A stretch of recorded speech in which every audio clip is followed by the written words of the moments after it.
السلام علیکم پیارے ویورز، میں ہوں شاہد یوسف زئی اور آپ دیکھ رہے سوپ میکرز یوٹیوب چینل۔ تو پیارے بھائیو، آج کی ویڈیو ہماری 5واں کلاس ہے، جس میں ہم اپنا جو نوڈلز ہم نے بنایا ہے تو اس کو آپ ویٹ کر کے دکھائیں گے کہ اس کا وزن کتنا آیا ہے، اور پھر اس کا کاسٹ نکالیں گے کہ اس کا پر کے جی کاسٹ کتنا آیا ہے۔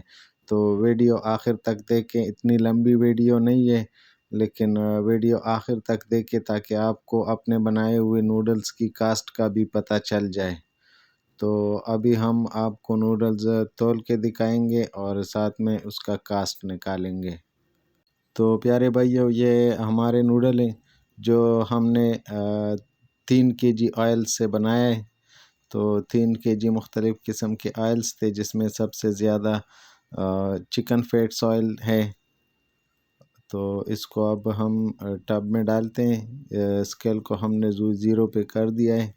تو آپ یہ دیکھ سکتے ہیں، یہ 5200 سے کچھ اوپر گرام آتے ہیں، لیکن ہم صرف 5000 گرام یعنی کہ 5 kg ہم حساب کریں گے، کیونکہ اس میں تھوڑی نمی اب بھی ہے۔ تو وہ نمی جب نکل جائے گی تو یہ 5 kg کا تقریباً رہ جائے گا۔ تو یہ ٹوٹل وزن ہمارا 5 kg آیا ہے، یعنی کہ 5000 گرام۔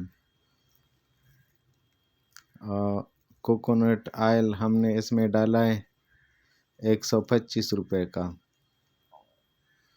اور چکن فیٹس ہم نے ڈالا ہے 300 روپے کا، یعنی کہ 2 kg، اور بناسپتی گھی ہم نے 750 گرام ڈالا ہے، جو 210 روپے کا بنتا ہے، اور NaOH یا سوڈیم ہائیڈرو آکسائڈ ہم نے 60 روپے کا ڈالا ہے۔ تو یہ ٹوٹل کاسٹ بن جاتا ہے 695 روپے۔ تو 695 ہم تقسیم کریں گے 5 پہ، کیونکہ ہمارا 5 kg نوڈل نکلا ہے۔ تو ٹوٹل کاسٹ ہم 5 پہ تقسیم کریں گے، 695 تقسیم 5 تو مساوی 139 روپے ہمارا 1 kg نوڈلز بن گیا ہے۔ تو پیارے ویورز، امید ہے یہ ویڈیو آپ کو اچھی لگی ہوگی۔ تو ملتے ہیں نیکسٹ ویڈیو میں۔ اللہ حافظ۔